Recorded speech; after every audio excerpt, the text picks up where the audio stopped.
Bienvenue dans cette nouvelle édition du QG Week-end. Voici les titres de l'actualité. Le 27e sommet de l'Union africaine débute ce dimanche 10 juillet au Rwanda. Les droits de l'homme et plus particulièrement ceux de la femme sont mis à l'honneur dans cette édition 2016. Également dans l'actualité au Gabon, le président Ali Bongo Ondimba a procédé à l'inauguration du CHU d'Owendo, un hôpital spécialisé dans la chirurgie réparatrice. Et puis la première édition de la foire multisectorielle s'est ouverte à Brazzaville ce vendredi 8 juillet. Cet événement veut promouvoir et valoriser la production congolaise. Ce dimanche 10 juillet 2016 s'est ouvert le 27e sommet de l'Union africaine à Kigali, un événement inédit pour le Rwanda qui accueille pour la première fois cette rencontre sur ses terres.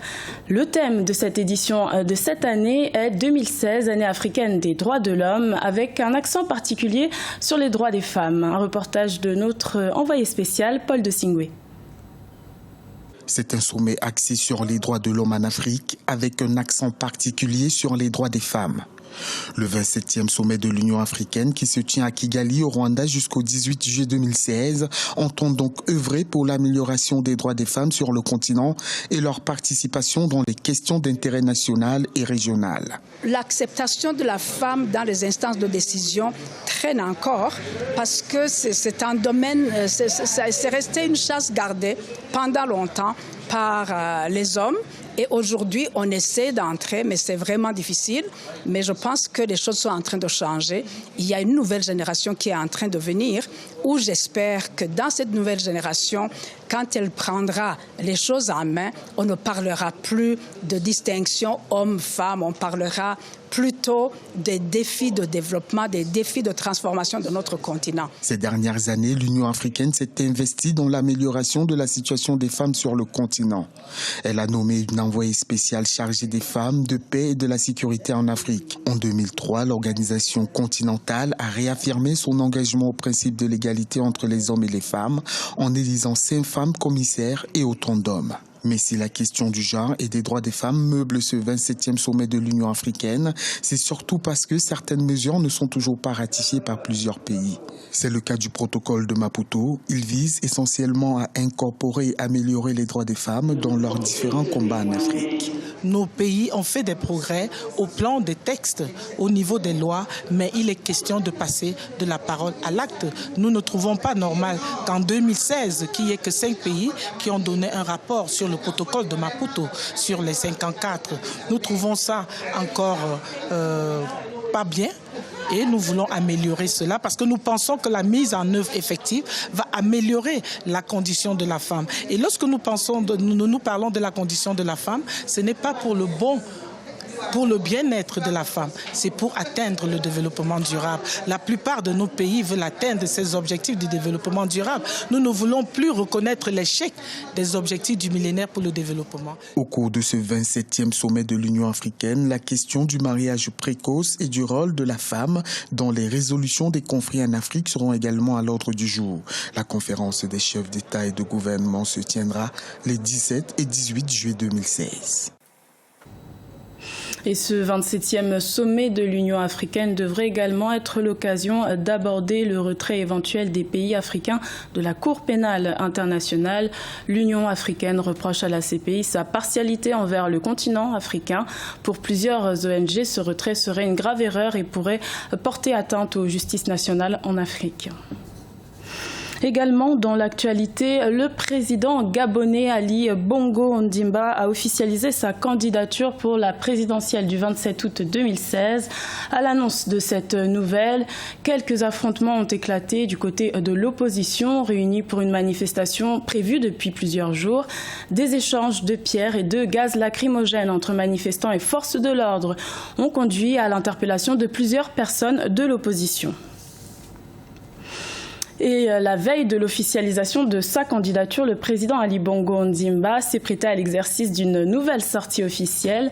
Le chef de l'État gabonais a inauguré le centre hospitalier universitaire d'Owendo à Libreville ce vendredi 8 juillet. Cette infrastructure sanitaire est spécialisée dans la chirurgie orthopédique. Un reportage de notre correspondant Douglas Toutoum. C'est par la coupure du ruban inaugural que le chef de l'État gabonais Ali Bongo Ondimba a ouvert officiellement le centre universitaire d'Ovendo vendredi à Libreville. Cet hôpital offre 5 grands pôles d'activité de soins, à savoir la traumatologie et l'orthopédie, la spécialité de la tête et du cou, comprenant l'ORL et l'ophtalmologie, les services de réanimation et l'urgence, les consultations externes, la médecine du travail et le pôle mère-enfant. La santé aujourd'hui est à l'honneur. Ça reste une des priorités importantes pour nous. Nous avons encore beaucoup de chemin à parcourir, car pour doter le pays de structures qui soient adéquates, il y a encore un bout de chemin à faire. Au-delà de cette nouvelle structure sanitaire, la santé a été au cœur de la politique du chef de l'État durant le mandat qui s'achève. C'est dans cette optique que le patron de ce département entend tout mettre en œuvre pour garder le cap et consolider les acquis. Centre hospitalier universitaire Ovendo vient s'inscrire avantageusement au sommet de la pyramide des structures de santé, aux côtés des réalisations précédentes que sont le CHU de Libreville et celui d'Angolje. Situé au sud de Libreville, le CHUO vient pallier le déficit de structures sanitaires constaté dans la commune d'Ovendo. À ce jour, le CHUO comptabilise 3000 consultations pour 450 hospitalisations et un taux d'occupation litière de 76%.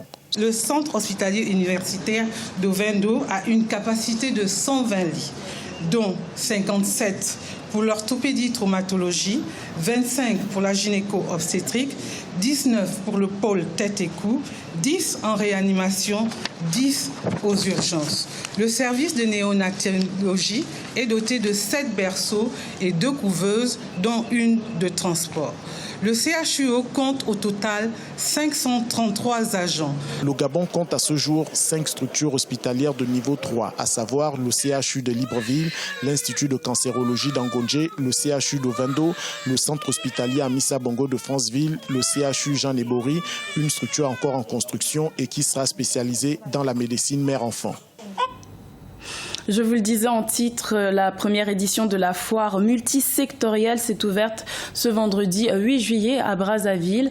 Cet événement est né de l'initiative du Centre congolais du commerce extérieur et veut promouvoir et valoriser la production locale. Un reportage de notre correspondant Deva Panzou, commenté par Birama Saunera.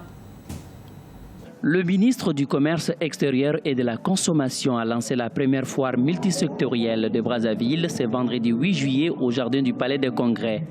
Cette foire se tient sous le thème « Valorisation des produits et services pour une transformation structurelle en vue de la diversification de l'économie ». Le Centre congolais du commerce voit en cette manifestation foraine un moyen de relancer ses activités. Cette foire dite multisectorielle va servir de relance du Centre congolais du commerce extérieur qui a traversé un temps de morosité très difficile.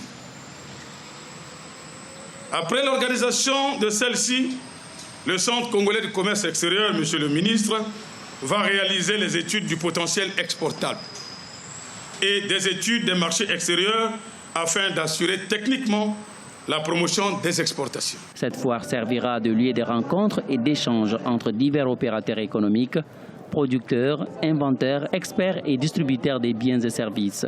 Ces derniers trouvent en cette initiative une occasion rare de pouvoir présenter au grand public leurs productions et inventions.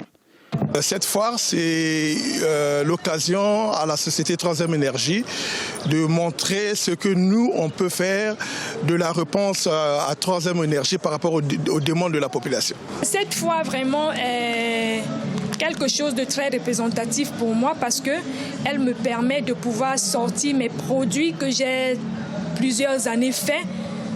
Sans pouvoir les montrer au grand public, sans pouvoir expliquer individuellement ou bien de pouvoir passer dans les médias pour les expliquer. Le Centre congolais du commerce extérieur, dont le siège se trouvait dans les locaux de l'actuel ministère des Affaires étrangères et des Congolais de l'étranger, a interpellé le gouvernement sur la nécessité de lui attribuer des locaux devant permettre l'organisation d'autres foires. Plusieurs visiteurs sont attendus jusqu'au 9 août, date de la clôture. Dans le reste de l'actualité, les résultats de la CAN 2017 des moins de 20 ans. La manche allée du 3e tour des éliminatoires a débuté ce samedi 9 juillet. Le Sénégal s'est imposé 3-1 face au Ghana. Le Burkina Faso et le Mali ont fait un match nul, 0 partout. Même résultat pour la Gambie et la Guinée. Les matchs attendus en ce jour sont Lesotho, Afrique du Sud, Cameroun, Libye et Soudan, Nigeria. C'était le journal de la rédaction. Merci de l'avoir suivi. L'information continue sur Africa 24.